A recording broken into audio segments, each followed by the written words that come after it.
Pafos-seminaarin aikataulu on sellainen, että kestää viikon koko juttu, jossa 5. päivänä niin on mun luentoja 9–2.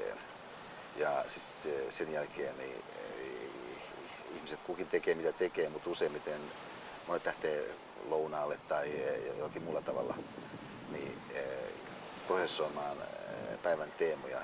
Usein toistensa kanssa, mutta joskus myöskin yksin. Oleellisesti ehkä siinä on se, että se, mitä ihmisen alitajunnassa alkaa tapahtua, on niin yllättävää siinä suhteessa, että sieltä alkaa tulla kaikenlaista semmoista kokemusta tarkasteluun ja esiin, mitä ihminen ehkä on unohtanut ja hän ei ole kiinnittänyt sillä tavalla huomiota.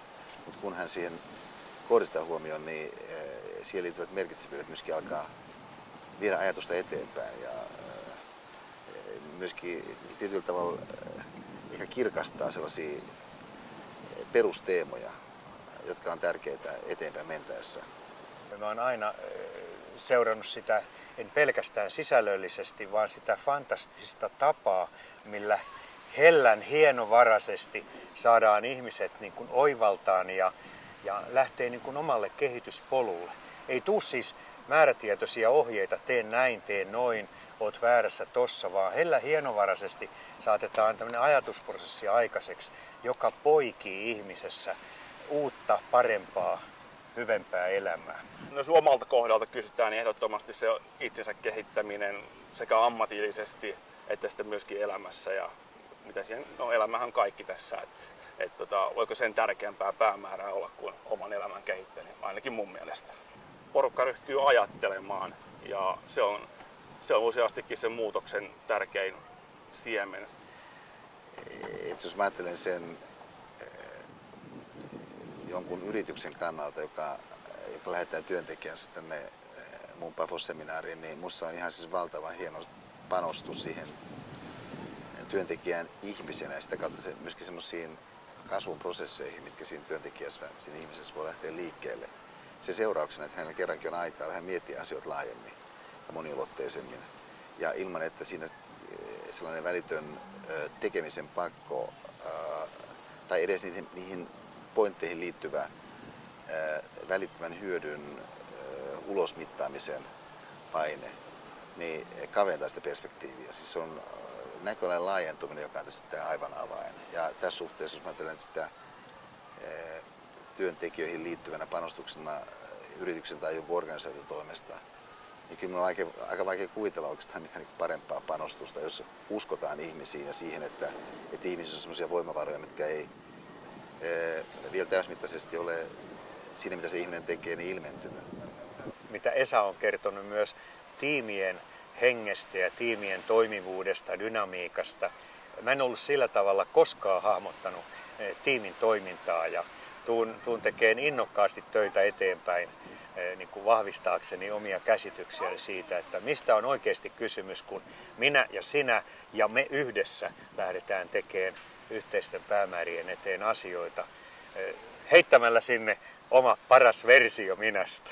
Joku lataa pattereita, on mikäpä siinä, mutta sulla on niin kuin ne samat moottorit, mitä pattereilla sitten niin yritetään pyöritellä.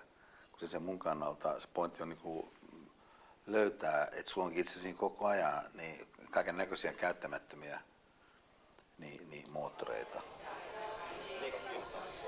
Ensimmäisestä kerrasta jäi hyvät muistot ja sitten nämä asiat, mitä täällä käsitellään, on kertaamisen arvoisia. Kaikki, mitä inhimillisyyteen ja ihmiseen liittyy ja ihmisen oman sydämen äänen kuuntelemiseen. Se on niin kuin ihan uutta ajattelua ja poveria, mitä mä uskon, että mä saan otettua käytäntöönkin. Mä olin itse tullut hirveän skeptisesti niin kuin paikalle. Ja tuli vähän siinä periaatteessa, että koska on kesäloma niin muutenkin, niin olen päättänyt, että mä en tuhoa omaa lomaani, enkä tee sellaisia niin kuin, tavallaan lomaani vaarantavia asioita. Ja siksi mä ajattelin, että okei, mennään Saarisen seminaarille ja annetaan sille niin kuin tämmöinen mahdollisuus. Mutta jos se tuntuu siltä tai vastenmieliseltä, niin minähän lähden sieltä saman tien kuulille ja unohdan koko jutun.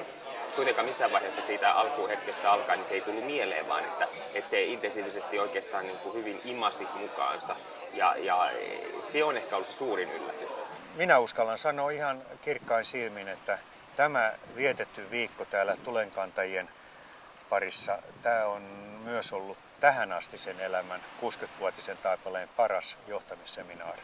Että totta kai tämä on nuorille lottovoitto, mutta me vanhemmat usein eletään laput silmillä. Kyllä tämä sopii ihan kaikille. Kuinka sanoisi? 200 seminaaria takana. Tämä on kirkkaasti paras, mitä on kokenut. Se näkyy sellaisena ihmisten kykynä ajatella yli-ilmeisen ja ihmisten myöskin lisääntyneenä kykynä niin löytää toisistaan voimavaroja niin semmoisissa pyrkimyksissä, mitä yhdessä ollaan tekemässä. Tietynlaisena semmoisena määrätietoisuuden kasvuna ja semmoisen pyrkimyksellisyyden, joka lähtee liikkeelle siitä, kun ihminen kirkkaammin havaitsee sen, että mistä hänen omassa elämässään keskeisesti loppujen lopuksi on fundamentaalitasolla kysymys.